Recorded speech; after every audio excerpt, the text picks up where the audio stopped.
un instant le film Futur Simple, réalisé par Adrien. Bonjour à toi. Co-réalisé. Co-réalisé, c'est ce que j'allais dire. Je ne suis pas tout seul dans l'histoire. Voilà, pour le projet School Trotters. On commence peut-être par ça. School Trotters, c'est quoi? Ça vient d'où? Non, mais je vais faire très rapide parce qu'après le film durera bien 50 minutes, donc faudra rester.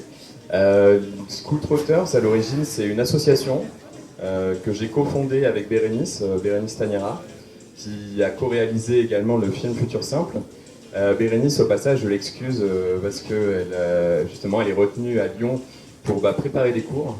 Elle a voulu prendre au mot le film. Et aujourd'hui, elle découvre ce que c'est qu'être professeur en lycée.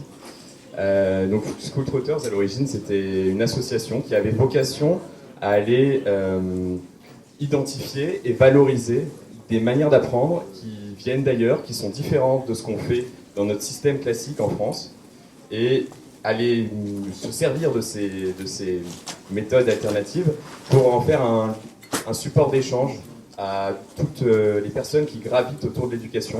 Donc ça va des éducateurs spécialisés aux enseignants, aux parents, qui sont très nombreux également et qui sont en fait d'une certaine manière les premiers clients de l'éducation nationale. Et l'idée c'était de se dire on va aller identifier toutes ces méthodes, et pour ça on s'est dit tiens, quoi de mieux qu'aller voyager et d'aller faire une enquête terrain qui allait nous permettre à la fois d'identifier mais également de filmer des méthodes d'apprentissage qui viennent d'ailleurs.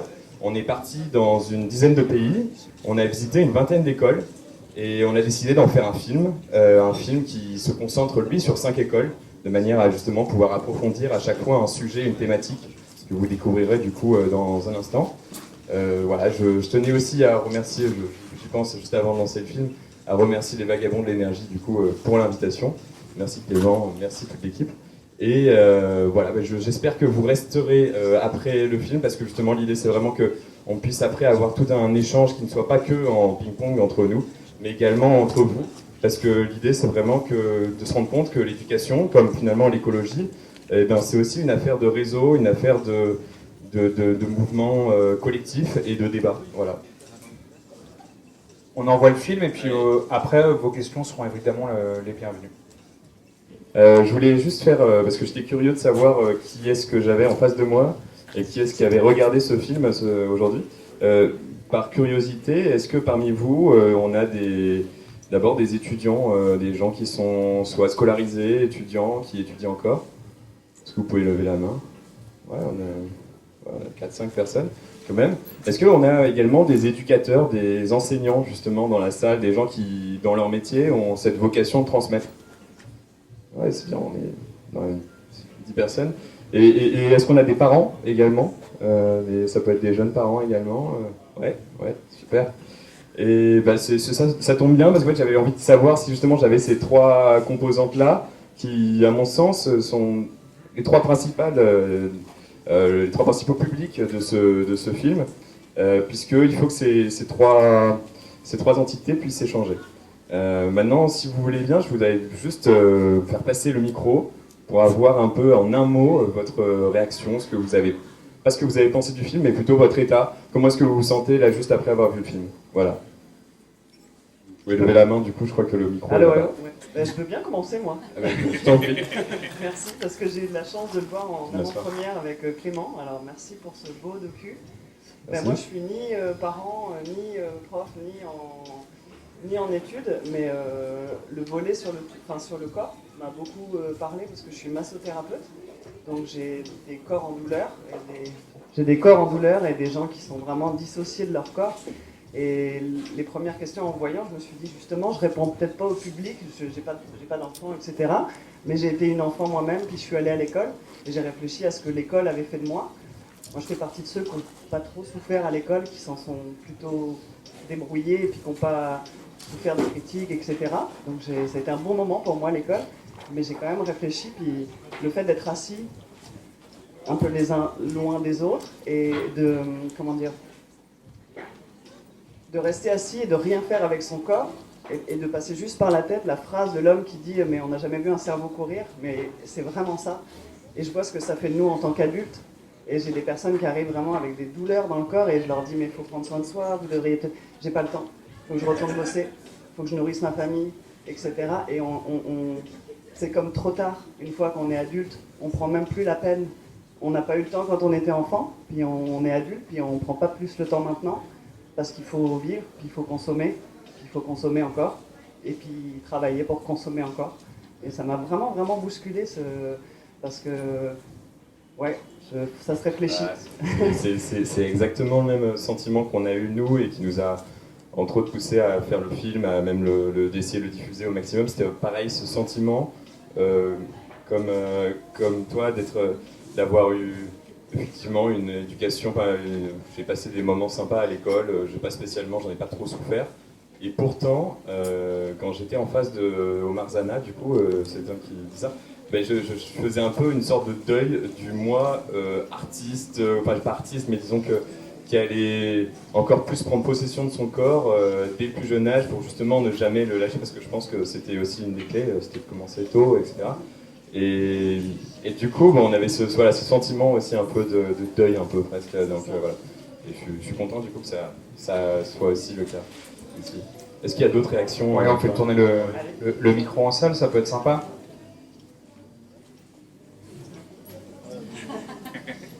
C'est Agathe qui désigne. Ouais. Donc je suis professeur de physique-chimie depuis 1 an dans un lycée en région parisienne. C'est tout frais et mon état là c'est très... ce documentaire met des mots vraiment sur ce qu'on ressent quand on est devant 35 personnes qui ont entre 15 et 17 ans et qui sont très différentes. Là, en gros, j'ai 200 élèves, donc ça donne une idée de tous les profils avec lesquels je peux travailler. Et on sent bien une grosse dissonance, même chez les profs, même en salle, ça les profs et tout, de ce qu'on veut transmettre d'un point de vue humain dans sa salle de classe et ce pourquoi on est payé, c'est-à-dire leur prendre un programme pour les insérer dans le salariat, quoi. Et donc... bah voilà, on est vraiment entre deux chaises, quoi, voire entre plus de chaises, parce que, comme ce que tu disais, il y a aussi les parents à prendre en compte. C'est aussi, voilà, c'est très important de travailler avec eux, je pense, dans la mesure du possible. Et on n'a pas, comme tu disais, les moyens, pas forcément financiers ou de l'énergie de faire aussi bien ce qu'on aimerait faire et ce pourquoi finalement on a choisi ce métier-là au départ. Et du coup, ça donne aussi une idée de comment l'exercer autrement. Et que ce soit après, je sais pas, 20 ans de carrière ou 1 an pour moi, c'est très inspirant. Je pense que c'est ça surtout. Okay, bah merci beaucoup. Et effectivement, parce que tout ce que tu évoques, mais je pense que j'aurai l'occasion d'en discuter après, mais c'est Bérénice, du coup, la co-réalisatrice, comme je vous disais. Ça fait 2 semaines en fait qu'elle est devant une classe pour leur enseigner un programme de français. Il y a le bac aussi. Et effectivement, elle se rend compte de cette dissonance, comme tu dis, entre d'un côté le programme et la volonté qu'elle a de faire aussi de la pédagogie en fait. Et bon, ouais, bah, ce qui est intéressant, c'est que justement ici, je pense que ça peut être le lieu d'échange pour avoir peut-être des idées. Je pense par exemple, avant-hier, elle a essayé de faire une sorte de débat mouvant avec ses élèves pour les placer, pour voir justement comment construire une argumentation. Je pense que certains d'entre vous savent un peu quel est le concept, mais l'idée c'est vraiment de se mettre sur un graphique un peu imaginaire au sol et d'aller bouger. Les élèves, ça les a pris vraiment, elle s'est dit c'est génial. Maintenant, elle a pu le faire sur une classe sur 2 parce qu'il y en avait qui étaient assez rapides et d'autres non. Voilà. Mais je veux bien une autre réaction du coup, s'il y en a d'autres. Au pire, après on passe directement aux questions sinon. Ah, au fond. Bah déjà bravo, parce que c'était très bien fait. Bravo pour les voix off aussi, parce que du coup je sais que c'est pas facile et je trouve que vous avez bien posé vos voix. Et après, je me posais la question, est-ce que après votre voyage, et maintenant vous en parliez un petit peu, donc ça a partiellement répondu à la question, mais est-ce que vous avez vraiment l'impression que dans le public, on va pouvoir commencer à amener un petit peu tout ce qu'on a vu dans le film, et que parce que ça fait longtemps maintenant qu'on en parle, et puis c'est des modèles qui sont présentés comme étant meilleurs pour les enfants, mais on ressent qu'il y a vraiment encore un frein dans le public. Et est-ce que vous êtes au courant de choses que moi je connais pas sur ce qui est en train de changer dans le public, ou est-ce que à l'inverse vous avez l'impression que ça bougera pas, quoi? J'ai l'impression que ça bouge. Par contre, je ne peux pas dire forcément si ça va bouger ou quelle est la direction générale. En fait, je pense que c'est un peu ce que dit cette Marianne Müller tout à la fin du film, sur ces gens qui font des choses dans leur salle de classe, mais qui sont absolument pas médiatisés ni mis en réseau. Je pense qu'il y a plein d'éléments comme ça, quoi. Il y a plein de personnes, de professeurs, qui dans leur classe changent des choses, qui décident de ne pas renoncer à la pédagogie et de ne pas juste enseigner un programme, mais d'essayer de le faire de manière un peu différente, d'impliquer les élèves, de faire en sorte qu'ils le retiennent vraiment. Et il y a des professeurs qui produisent des choses, qui se réunissent, et petit à petit se créent des réseaux. Il y a un des partenaires de ce film, qui est Ashoka, c'est une ONG qui justement, dans un volet éducation, essaye de rassembler des écoles, des professeurs, des directeurs d'école qui essayent de changer les choses. Il y a du public, il y a du privé qui est un peu mêlé. Donc c'est assez intéressant. Maintenant, je pense que si on part... Donc là, je parle vraiment d'un point de vue plus de témoignage. Si je m'en fie plus aux médias, etc., dont j'ai l'impression, le sentiment que j'ai, c'est plus qu'on est face à des expérimentations apparemment qui seraient permises par l'éducation nationale, mais qui restent encore très très cadrées, surtout ponctuelles, et qui coûtent de l'argent et sur lesquelles on a une pression énorme, qui est quand même celle derrière toujours du programme, justement, on en parlait tout à l'heure, et qui a tendance, à mon sens, à brider énormément des innovations en termes de pédagogie, parce que justement, on a besoin de temps pour faire ça. Et c'est un peu la conclusion du film, c'est-à-dire se dire, est-ce qu'il n'y a pas une volonté politique derrière, une volonté de citoyen à avoir et à faire entendre auprès de nos politiques, de se dire, en fait, moi j'ai envie que mes enfants, plutôt que de savoir en entier la Pléiade, ils soient capables au moins d'en connaître un bien. Rien que ça, c'est des choses qui, en tant que parents, on devrait pouvoir se faire entendre. On devrait pouvoir se joindre notre voix justement aux professeurs lorsqu'ils manifestent, etc. Je pense que ça peut être une des voies, plutôt qu'à chaque fois justement opposer parents et professeurs, parents qui sont stressés que leurs élèves, leurs enfants n'aient pas fini le programme, et professeurs du coup qui sont sous cette pression-là. Voilà. Est-ce qu'il y a d'autres questions? Non, vas-y, très bien. Moi, c'est bien si j'interviens pas. Hein. C'est un peu ça la consigne. Oui, grand bravo, parce que plein d'émotions pour moi sur beaucoup d'aspects d'éducation différentes que je suis en plein dedans, justement, dans les écolieux qu'on visite, plusieurs éducations alternatives. Et du coup, j'avais une question sur une phrase qui est apparue en plein milieu, qui disait du coup justement que le fait d'éloigner l'enfant sur des écoles plutôt alternatives, ce serait trop loin de l'éducation d'aujourd'hui, du programme d'aujourd'hui. J'ai pas très bien assimilé cette phrase, elle était très rapide. C'est vers la fin, on est d'accord. C'est avec Marc, le Sud-Africain. Je crois que c'est en voix off. En voix off. Ok, ouais, parce que je crois qu'il y a ce à quoi tu veux faire référence, je crois que c'est l'idée qu'effectivement, c'est l'idée de se demander si ces écoles alternatives, certaines fois, quel est leur rôle pour changer l'éducation. Est-ce que leur rôle est d'être qu'une inspiration, mais une inspiration qui est parfois difficilement reproduisible, parce que pas assez de temps, pas assez de moyens, ou alors est-ce que leur but c'est aussi de faire partie intégrante de la société et justement de former des citoyens qui s'intégreront également et qui voudront peut-être créer leur école, mais peut-être dans le public justement, et donc introduire des méthodes publiques, des méthodes de ces écoles alternatives dans le public. Et en fait, ce dont on discutait avec Marc, c'était que certaines fois, il y avait des écoles qui étaient parfois trop alternatives et qui du coup se contentaient de n'être que des sources d'inspiration et qui produisaient des élèves lorsqu'on regardait les études après, les études sociologiques des élèves qui, eux, n'intégraient pas finalement, qui restaient dans une bulle. La bulle, souvent ils étaient même employés par leurs parents, etc., où ils continuent dans un milieu artistique qui les avait déjà prédisposés à intégrer ces écoles. Et ce que disait Marc, c'est que ça pourrait être intéressant que toutes ces écoles-là puissent toutes justement faire en sorte que leurs élèves ils arrivent justement à pleinement s'intégrer à la société, ce qui est le cas de nombreuses écoles d'ailleurs alternatives, mais que ce soit en tout cas le cas de toutes ces écoles-là, que tous les élèves après puissent justement infiltrer d'une certaine manière nos systèmes d'éducation publique notamment. Parce que le public reste, en tout cas pour la France par exemple, le système d'éducation le plus majoritaire.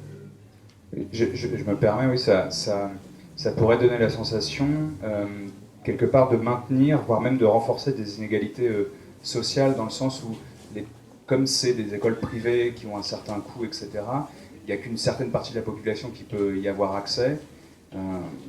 L'immense majorité n'a pas forcément les moyens économiques de financer des études de ses enfants, par exemple, dans ce type d'école. Et du coup, ça rejoint un peu ce que tu disais là, mais il y a ce risque-là aussi d'avoir une sorte d'élite alternative, mais qui n'infuse pas dans le reste de la société. Et en fait, on maintient, voire même on renforce des inégalités déjà existantes. Disons je pense qu'il y a cette vision-là, mais que je pense qu'il faut nuancer justement, et c'est un peu ce que propose le film, notamment en allant voir certaines écoles, comme l'école du Chili, de Marianne Müller, je ne sais pas si vous vous souvenez, cette femme aux yeux bleus,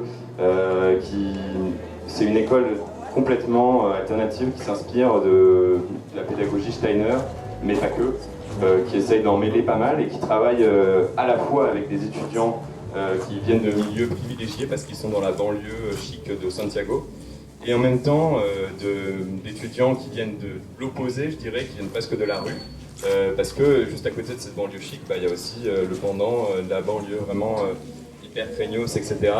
Et elle arrive à avoir un système économique, et c'est ça qui était intéressant, là où les parents des enfants qui, eux, ont les moyens, vont payer, ça va être une sorte de tarif qui est adapté aux revenus des parents, à tel point que les enfants qui viennent de quartiers défavorisés vont quasiment rien payer.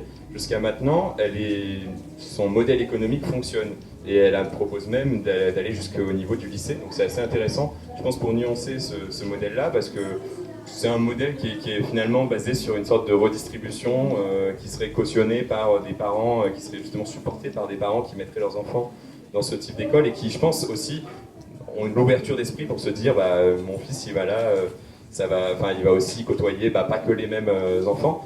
Et ça, je pense que c'est assez important, parce qu'il faut que ça influe, il faut qu'il y en ait de plus en plus dans les écoles dites alternatives. Mais après, je me souviens, pendant le film, on a beaucoup parlé avec ces directeurs d'école, et souvent ils me disaient « mais moi je veux pas être classé comme école alternative ». Parce que justement, je ne suis pas tant une alternative, mon but à la fin c'est d'intégrer le système en fait. Et c'est ça dont on se rend compte, c'est que souvent, et tant mieux, les écoles alternatives qu'on a filmées, leur but c'était pas tant de rester dans leur coin et continuer à faire de l'argent et à vivre toujours des mêmes parents qui envoient leurs enfants là. En fait, leur but c'était à la fin d'être intégré au modèle public, au modèle général, parce que souvent ça fonctionne pas de la même manière. C'est-à-dire par exemple l'Afrique du Sud, dans laquelle on a filmé l'école de Marc. En fait, l'Afrique du Sud fonctionne, le privé a une beaucoup plus grosse importance, et il pourrait très bien demain être financé par la ville de Johannesburg, et du coup baisser de manière impressionnante ses frais de scolarité. De cette manière, il arriverait à intégrer le système classique. Et ça ne dépend que des élus de sa ville, qui, pour le moment, ne sont pas très intéressés, j'ai l'impression. Et pour finir, pour clore peut-être la question aussi, je pense que tu parles justement de coût. Je pense que le coût de capital, tu parlais de capital économique, je pense qu'il y a aussi un capital culturel aussi, qui est important lorsqu'on met ses enfants dans ces écoles-là. C'est-à-dire que j'ai aussi croisé des enfants dont les parents n'étaient pas du tout des cadres de la Silicon Valley ou autre, quoi, mais par contre qui avaient conscience que pour leur enfant il leur fallait tel type d'éducation et du coup qui allaient se priver sur d'autres dépenses parce qu'ils avaient priorisé cette dépense de l'éducation. Voilà, c'est juste un élément que je voulais juste apporter en plus parce que je ne l'ai pas rendu dans ce film. Des questions, des remarques dans l'Assemblée? Oui, juste là.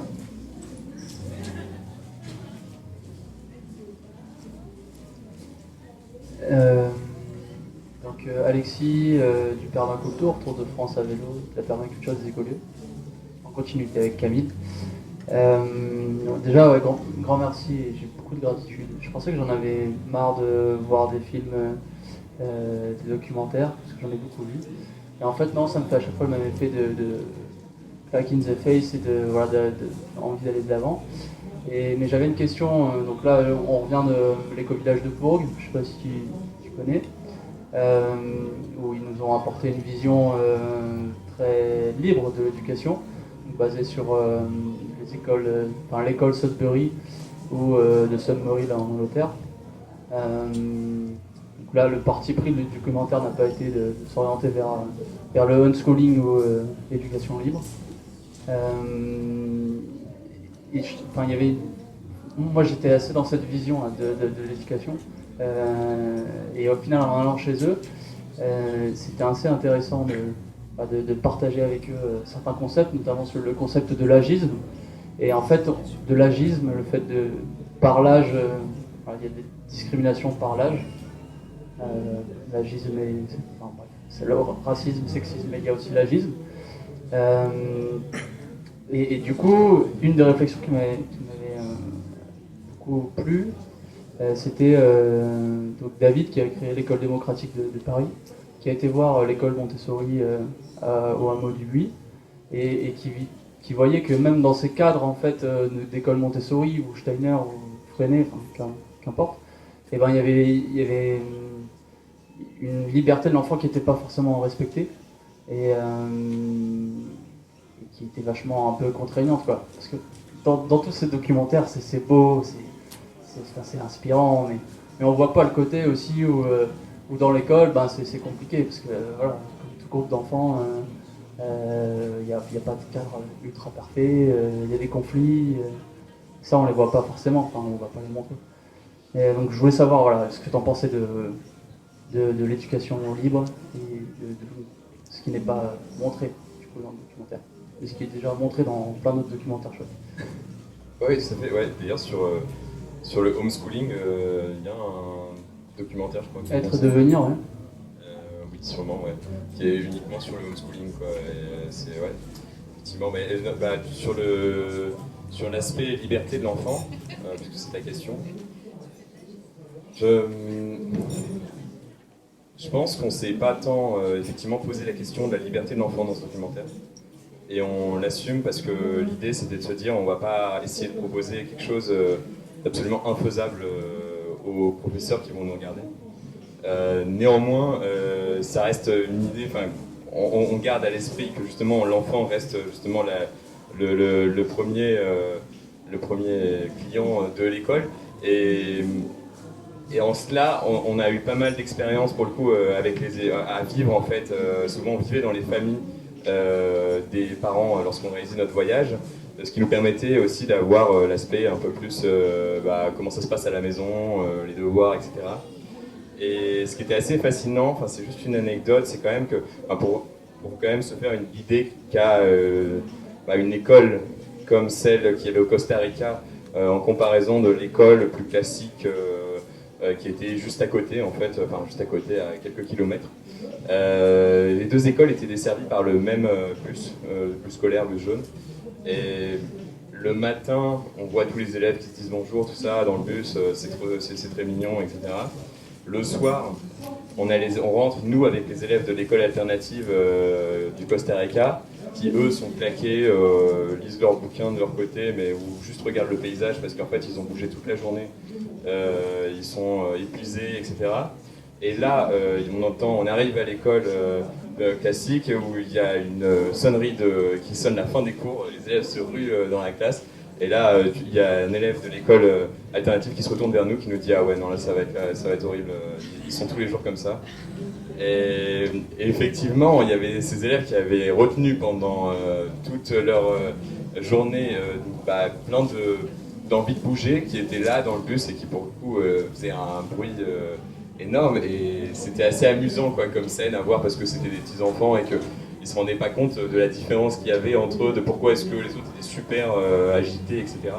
Et c'était assez amusant. Mais du coup, je me rends compte que je m'éloigne un peu de ta question sur la liberté. Et à vrai dire, j'avais envie au début, je me suis dit, mais tiens, je vais profiter de ta question pour justement que tu nous racontes un peu, toi, à Pourgues, comment est-ce que tu as vu, qu'est-ce que tu as vu quoi, de l'école, comment est-ce qu'ils enseignent à leurs enfants, et justement, comment est-ce qu'eux, ils font pour faire en sorte que leurs enfants ne soient pas complètement, justement, déconnectés, justement, isolés, quoi, d'une société qui les entoure quand même. Je suis curieux d'avoir ta réponse là-dessus. Bah, on est resté un peu plus d'une semaine, donc en période de vacances, donc voilà, je suis pas sûr qu'on puisse vraiment répondre à cette question, mais il y a une anecdote assez marrante qu'ils aiment raconter et que j'ai envie de raconter. À un moment, les enfants de Pourgues, ils ont dit je pense qu'on a envie d'aller à l'école. Donc il y en a un qui a commencé à dire ça, et il a convaincu ses copains, parce qu'ils sont souvent ensemble. Ah ouais, on va aller à l'école, on va aller voir ce que ça donne. Donc les parents, ils sont là en mode un peu, attendez, on a créé un village pour vous. Ouais, ok, bon, on va aller voir à l'école. Ils ont été voir à l'école. Donc là, c'était assez marrant parce que c'est à Le Fossat en Ariège. Ils étaient tout contents. Ah ouais, des nouveaux enfants. Il faut absolument qu'ils soient là pour la rentrée. En plus, il y a l'inspecteur qui vient, donc s'il y a plus d'enfants, il n'y aura pas de fermeture de classe en demain. Et donc du coup, les enfants visitent l'école, un peu en mode comme s'ils allaient visiter un appartement. Ah ouais, c'est pas mal, c'est pas mal. Ils ont fait une semaine, et petit à petit, il y en a un qui a commencé à dire ouais non, c'est pas pour moi. Alors, voilà, donc du coup, au final, ils sont restés qu'une semaine, pratiquement tous, et ils sont tous repartis.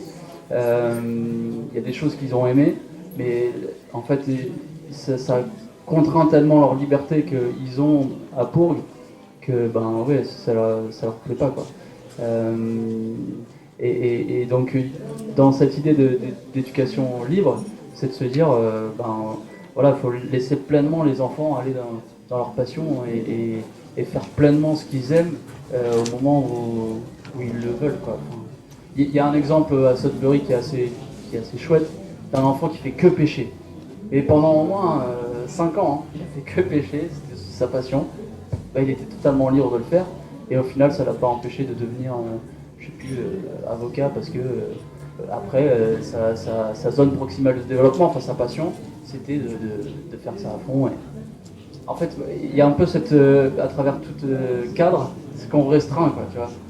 Ouais, mais je trouve ça bien du coup que tu puisses nous raconter ça parce que justement je suis très curieux d'ailleurs d'aller dans ce village-là. Et en fait, quand tu me racontes cet élève qui a fait que pêcher, quand tu me dis d'attendre que l'élève il puisse sentir de lui-même qu'il a envie d'apprendre ça, c'est du Ivan Illich, c'est-à-dire que c'est déscolariser l'école. Il a, à l'époque, du coup proposé une manière de penser l'école différemment, où l'école justement serait ce lieu où l'on pourrait bénéficier d'enseignements, de choses comme ça, mais seulement quand on en aurait besoin, quand on en aurait envie, avec des crédits qu'on utiliserait. Et donc c'est fondé sur une certaine liberté de l'élève, ou même de l'adulte d'ailleurs, parce que l'idée c'était de se dire qu'on n'allait pas mettre de fin justement d'agisme, tu parlais. Et la seule limite, mais il en est conscient de son utopie, entre guillemets, c'était justement comment est-ce que tu fais en sorte. Et moi je me pose la question, je n'ai pas du tout encore résolu la question, mais genre comment est-ce que tu fais en sorte que, quel que soit le niveau d'origine, l'extraction de tes élèves, comment est-ce que tu fais que ces élèves-là puissent aller et choisir les bons enseignements, ou en tout cas puissent d'eux-mêmes aller dans ce qui leur plaît, et comment est-ce qu'ils font pour savoir ce qui leur plaît d'abord. Je ne sais pas exactement comment ça se passe dans une société où, lorsque tu nais dans une certaine catégorie de la population, tu vas être moins exposé à justement je sais pas, du cirque, des choses comme ça, voilà. Et comment est-ce que ça devient à l'esprit, et voilà. Donc et c'est en cela que je me pose la question, et peut-être que d'ailleurs il y a une réaction au sein du public là-dessus. Voilà. Je suis curieux. On va conclure, donc on peut éventuellement faire une dernière intervention dans l'Assemblée, car ça va enchaîner. Je crois qu'il y a une main levée là-bas.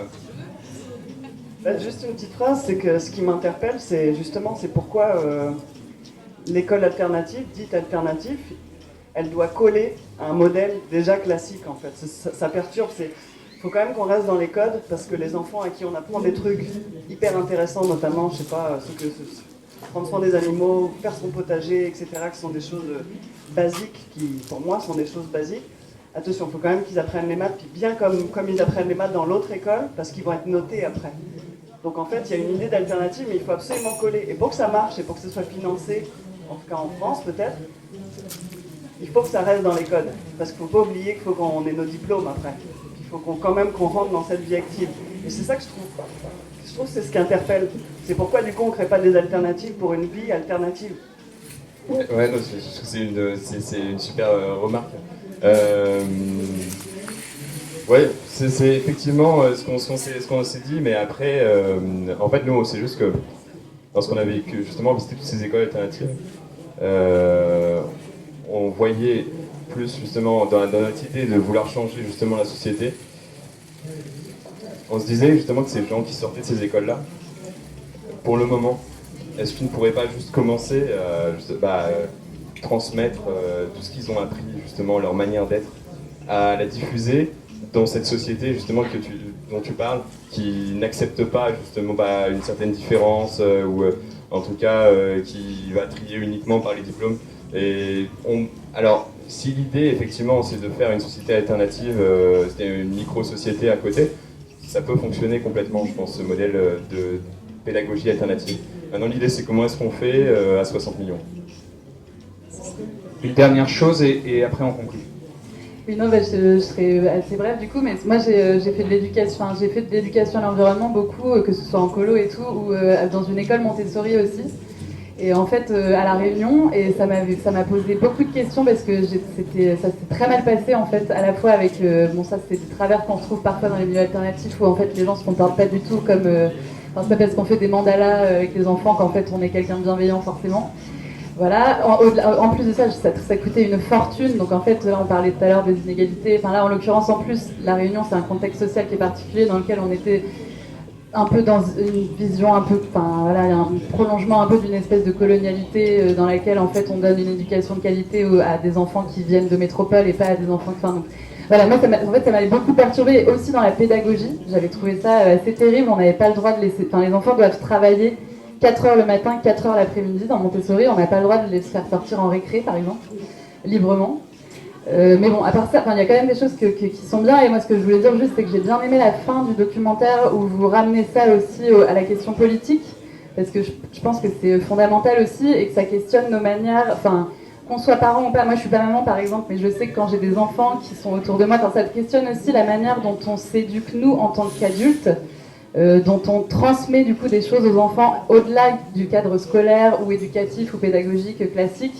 Voilà, et je trouve que c'est intéressant aussi de poser la question de l'éducation comme ça a été évoqué à la fin dans un contexte sociétal plus large et de comment en fait nous, chacun adulte, on est amené souvent à croiser des enfants, même dans la rue, même je sais pas, au ciné, au supermarché, on a toujours des enfants autour de nous et on ne prend peut-être pas assez le temps de créer du contact avec eux et de les stimuler d'une manière autre, voilà.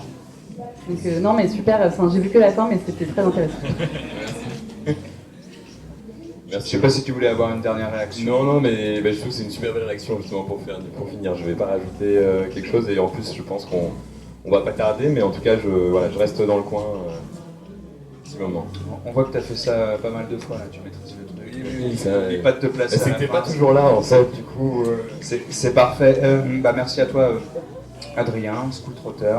On rappelle le titre du film et est-ce qu'on pourra le voir comme ça Parce qu'il y a peut-être des gens qui vont avoir envie de le partager autour d'eux parce que ça a quand même fait pas mal. Il y a eu pas mal de réactions là, donc comment on fait? C'est une très bonne question. Merci Timothée. L'idée c'est que ce film, il y a deux manières de le diffuser. La première, d'ailleurs, je pense, comme le film précédent d'Ekiro. L'idée, c'est qu'on puisse faire des projections citoyennes. Donc, ce genre d'événement, c'est Clément qui m'a contacté.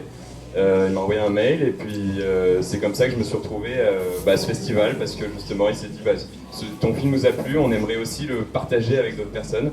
Donc, l'idée, c'est que vous m'envoyez un mail. En fait, on a un site internet qui s'appelle futursimplelefilm.com. Et ensuite, on organisera ça. On a même si jamais nous ne venons pas, ce qui peut arriver, on a même des fiches qui vous permettent d'animer vous-même la séance et de pouvoir construire un débat autour qui soit constructif. Et la deuxième manière de voir le film et de le faire voir à vos amis ou à votre entourage, c'est via Imago TV. Donc dans très peu de temps, nous on pourra annoncer justement que le film sera visible sur cette plateforme qui est en ligne, qui aura l'exclusivité du film. C'est comme un YouTube, sauf que ça rassemble tous les documentaires engagés, qu'ils soient vidéo, audio, et qui permet de voir gratuitement le film. Voilà, donc je vous invite tous à aller le voir parce que j'ai l'impression justement qu'il y a plein de films qui passent ici et du coup ça vous fera un beau voyage.